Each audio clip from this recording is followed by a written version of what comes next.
5장 4항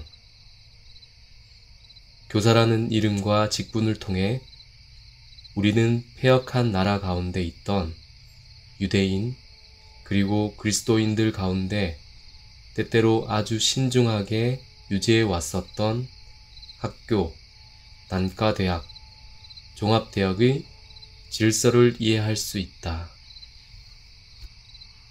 해설입니다. 사항에서 분명해지는 것은 학교에서의 신학과 교리 교육이 교사의 주요 직무라는 사실입니다.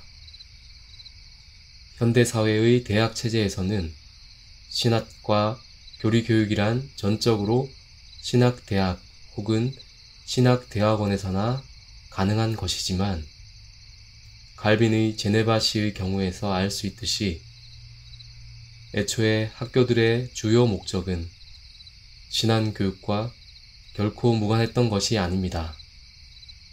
즉, 학교에서의 신앙교육을 전담하는 직분이 바로 교사의 직분이었던 것입니다. 이 점에 있어서 교사들은 신앙교육에 있어서, 특히 교리 교육에 있어서 스코틀랜드 장로교회를 비롯한 여러 개혁파 장로교회들이 고도의 전문성을 요구했던 것을 짐작할 수 있습니다. 1580년의 총회에서는 목사가 교사의 직분으로 이직하려면 목사의 직분을 포기하도록 했던 것에서 알 수 있듯이 말입니다. 다만 교사들은 교회에서 목사와 장로들과 협력하여 성경의 교리를 밝히 드러내는 일에 참여할 수가 있었습니다. 한편 패역한 나라 가운데 있던 유대인이라는 문구와 관련해서는 교사 또는 해설자인 유대인 서기관들을 교회의 공적 교사들과 동일시했었던 칼빈의 설명과 맥락을 같이 하는 언급입니다. 즉, 칼빈의 설명에서 보자면 교사 직분의 성경적 기원은 선지자들 뿐만 아니라 유대인 서기관들에게도 적용될 수 있는 것입니다. 아울러 학교, 단과대학, 종합대학의 질서라는 문구와 관련해서는 그 유래를 1541년과 특히 1561년의 제네바시에서 사용했었던 교회 법규에 근거한 것입니다. 1561년 법규에 의하면 교사의 칭호는 학교 교육 직분이며 이와 관련하여 규정하기를 목회자에게 가장 가깝고 또 교회 통치에 가장 밀접한 단계는 신학 강의로서 여기엔 구약과 신약이 있음이 좋을 것이다.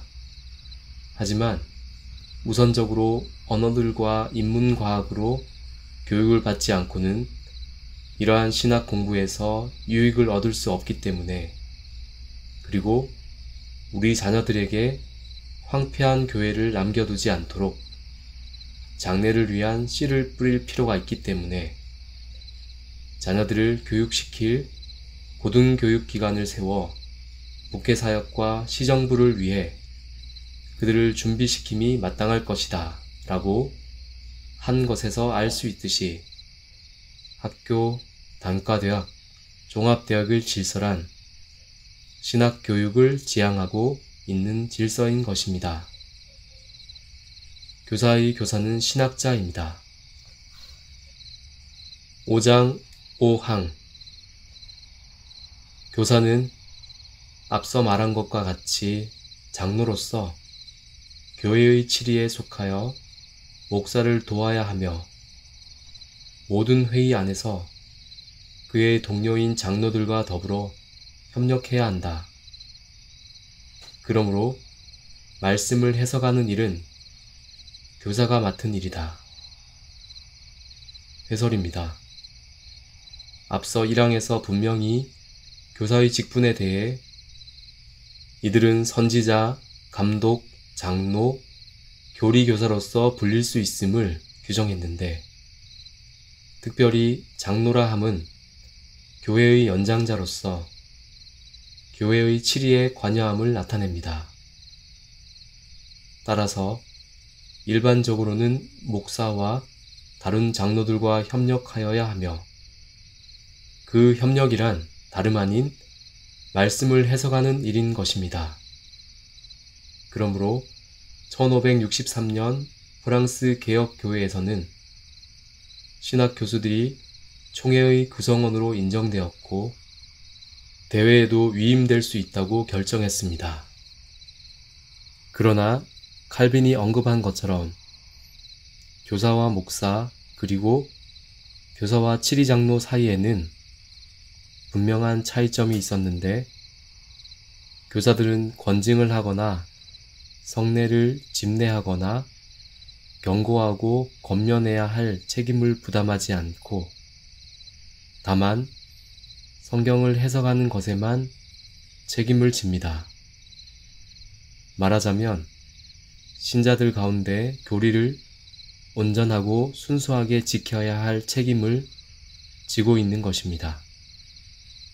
무엇보다 1561년 제네바 교회 법규 2장에서 교사들의 고유 직무는 신자들을 건전한 교리로 가르쳐서 복음의 순수함이 무지나 잘못된 견해로 부패되지 않도록 하는 것이다.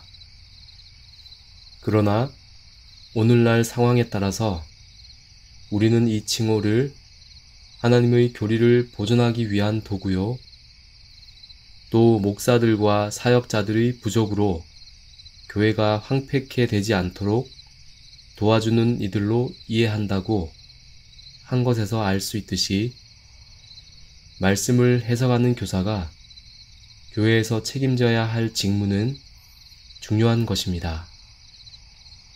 특히 교회적인 사안들에 대해 유일한 판단을 해야 할 경우, 즉 이단설의 문제와 같이 성경과 교리적인 정확한 판단을 내려야 하는 문제에 있어서 박사인 교사의 책무가 교회 안에서 막중한 것입니다. 교사는 교회의 사역을 돕는 자입니다. 5장 6항. 그러나 교사는 다른 질서로서 부름을 받지 않는 한 회중에게 설교를 하거나 성례를 주관하거나 결혼 예식을 주관할 수 없다. 반면에 목사는 학교에서 학생들을 가르칠 수도 있으니, 이는 지식의 은사를 받은 목사가 가르치는 일에 있어서 합당함을 이미 폴리캅과 다른 사람들이 모범으로 보여주었기 때문이다. 해설입니다. 교사는 다른 질서로서 부름을 받지 않는 한 회중에게 설교를 하거나 성례를 주관하거나 결혼 예식을 주관할 수 없다고 한 조항은 1560년 프랑스 개혁교회의 결정에서도 확인할 수 있는 바, 프랑스 개혁교회에서도 일찍이 교회의 교사는 세례를 집례할 수 없고 목사가 교사를 성례에 함께하도록 선임하지 않는 이상 주의 만찬에서 수찬할 수도 없다고 했습니다.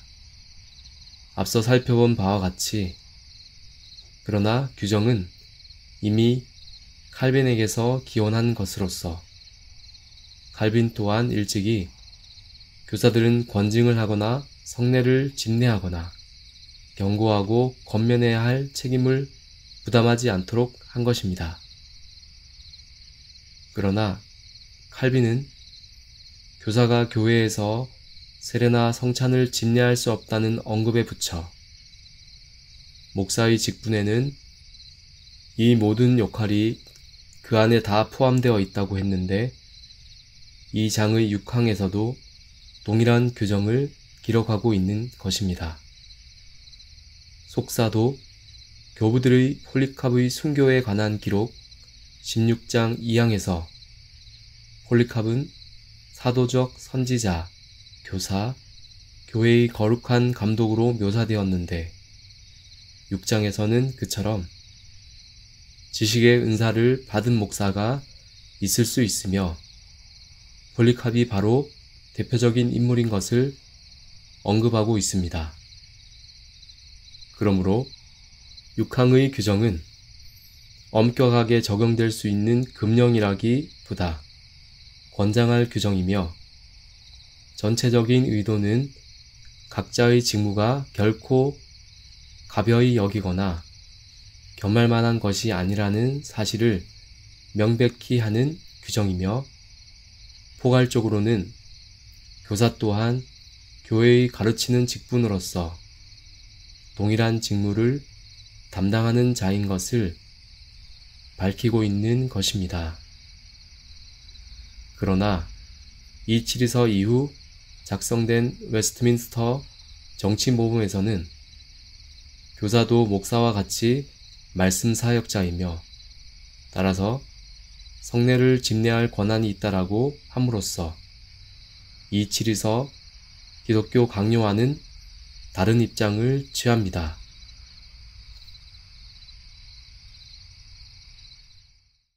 땅의 모든